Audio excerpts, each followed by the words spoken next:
Hi, in this video we'll see how to send objects to generators. If you're not quite sure what generators are and how they work, you definitely should watch my previous video where I'm covering this topic. And now back to our topic. The generator object can send a message object to the generator using the send method. The send method sends an object to the generator, but at the same time it returns the value yielded by the generator. Here's an example. Let's define our generator. This generator yields the letters of text. The local variable position must be assigned a value before it can be used. We assign the iterator returned by the generator to the letters variable.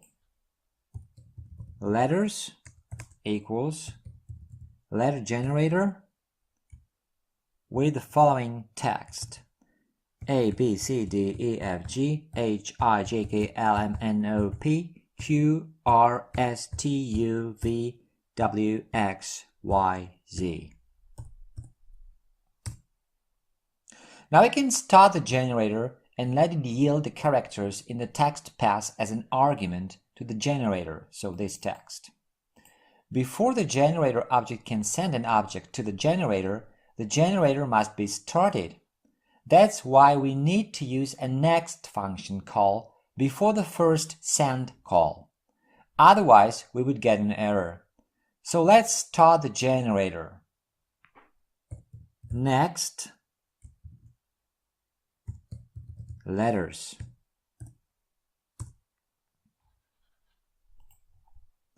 Now the generator yielded the first letter and stopped. It yielded the first letter because the value of the variable position is 0. If it were set to 3, it would yield 0, 1, 2, 3, D. So after yielding text with index 0, which is A, the generator stopped and is going to wait until we call next again. Actually, we have two options now.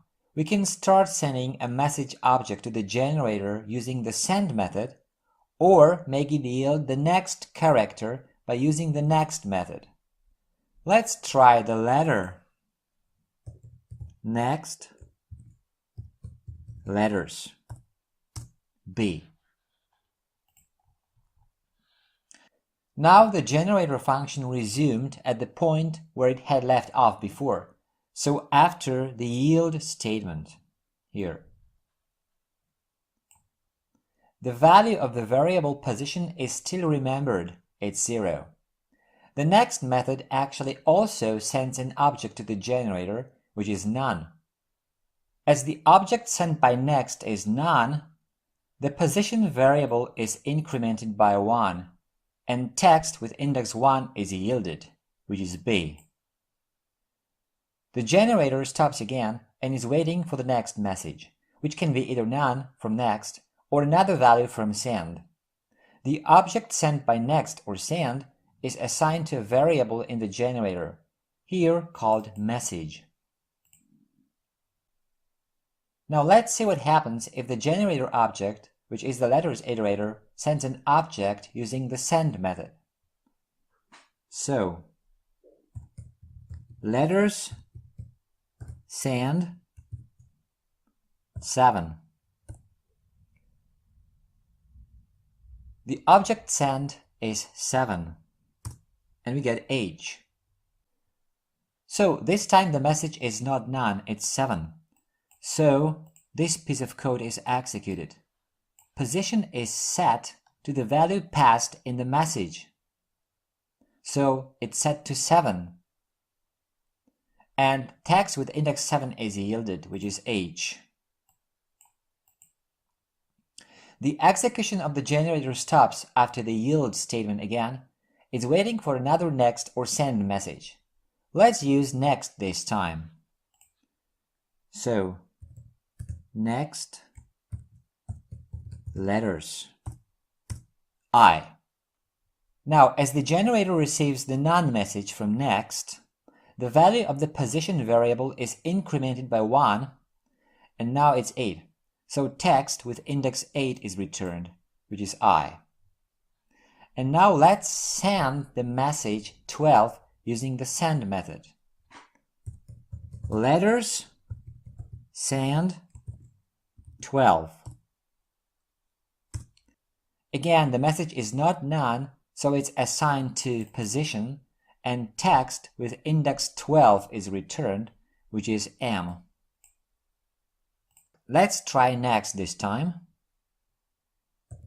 Next, letters, N. And now let's send 7.